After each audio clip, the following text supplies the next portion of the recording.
তো গাইস আজকে ব্লগের মধ্যে এই যে রাতের ব্লগের মধ্যে আমি তোমাদের একটা জিনিস দেখাবো। একটা জিনিসই তো দেখানোর পর বুঝতে পারবে যে বেঙ্গালুরুতে রাত্রেবেলা কী পরিমাণে ঠান্ডা পড়ে, তারপর কী পরিমাণে বাতাস বয়ে চলে। ঠিক আছে, বাতাস তো আমি তোমাদেরকে দেখাতে পারবো না, কিন্তু একটা জিনিস দেখাতে পারবো, সেটা দেখে তোমরা অবশ্যই বুঝতে পারবে যে কী পরিমাণে বেঙ্গালুরুতে বাতাস বয়ে চলে রাত্রেবেলা। এই আগুনটা দিকে একটু লক্ষ্য করো, তারপরে বুঝতে পারবে যে কী পরিমাণের বাতাস বয়ে চলে বেঙ্গালুরুতে। অবস্থা দেখো শুধু, ঠিক আছে, শুধু দেখবে, অল্প একটু দেখো তাহলে বুঝতে পারবে কী পরিমাণে রাতে বাতাস বয়ে চলে।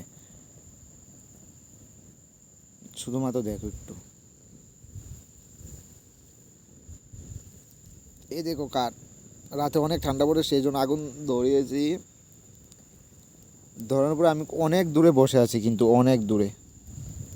তারপর দেখো বাতাসের কারণে আমি অনেক দূরে বসে আছি। একটু লক্ষ্য করো তাহলে অনেক বুঝতে পারবে।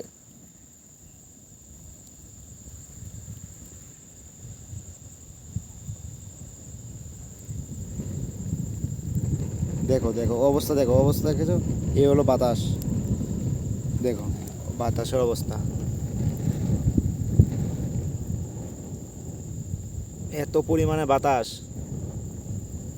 এখন বাজে রাত 2টা বাজে, এখন বেশি না, রাত 2টা বাজে। দেখো অবস্থা, বাতাসের অবস্থা দেখেছো। এখন তো রাত অন্ধকার হয়েছে অনেক, গাছপালাও তোমাদের দেখাতে পারবো না। গাছপালার পাতাগুলো কীভাবে নড়ছে, মনে হয় যে ভেঙে এখনই পড়ে যাবে। আগুনটা দেখো, আগুনটা দেখে তোমরা অবশ্যই বুঝতে পারো। দেখেছো কী অবস্থা, এই হলো অবস্থা বেঙ্গালুরুর বাতাসের।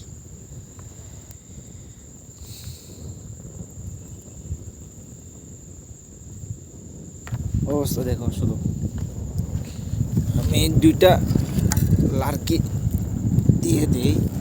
অবস্থা দেখো, অবস্থা দেখো, 2টা লার্কি দেখেছো অবস্থা।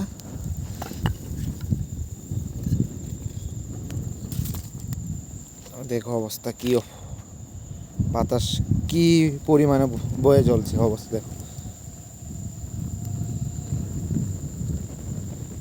দেখেছো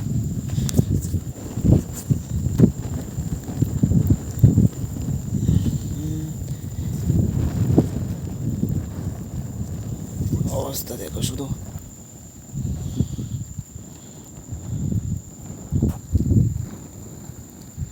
তো এখন তো তোমরা অবশ্যই বুঝতে পারছো যে বেঙ্গালুরুতে রাতেরবেলা কী পরিমাণে বাতাস বয়ে চলে। ঠিক আছে, আমি কিন্তু সোয়েটার পরে আছি, দেখো সোয়েটার, একদম সোয়েটার টোয়েটার পরে একদম রেডি, মানে এত পরিমাণে ঠান্ডা। আর আমাদের ওখানে তো এখন তো অনেক প্রচুর গরম, বৃষ্টিপাত তো হয়, একদম মনে বন্যা হয়ে চলছে, কিন্তু এখানে তো বৃষ্টির কোনো গন্ধই নাই। এমন সকালবেলা এমন রোদ ওঠে, যার কারণে গাছপালা, গাছের মধ্যে কোনো পাতাই থাকে না, এবং গাছের যে বাকলা সেগুলো মরে একদম পড়ে যাচ্ছে, এমন অবস্থা এখানের।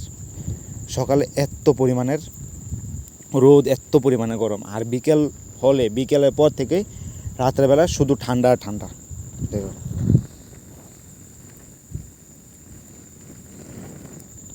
চলো আর কিছু বলবো না, এটাই দেখানো ছিল তোমাদের।